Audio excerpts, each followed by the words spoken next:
So this beautiful window dedicated to St. Maximilian Kolbe, who was one of John Paul II's real spiritual heroes. He was a conventual Franciscan in Poland, dedicated to evangelization. You see him carrying here copies of his magazine, the Immaculata, in both Polish and Japanese, because he spent some time in Japan. We depict him with the long beard that he cultivated when he was in Japan, because there it was kind of a sign of wisdom. Later in life, he didn't have the beard, but we kept it in his heavenly persona here. You see he's got the characteristic shirt or outfit of someone who's at Auschwitz, because he was brought there at midlife, at mid-career, when the Nazis arrested him.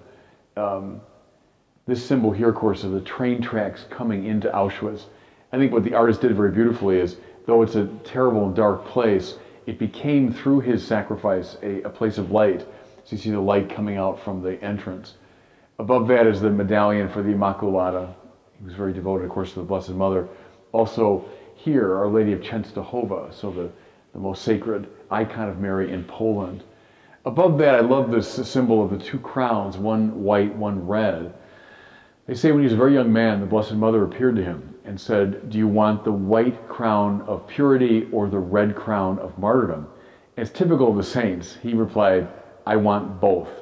And indeed, he was given both. So we see that symbol there. At the top, the crossed arms is a symbol of the Franciscan order. And of course, he's a Franciscan.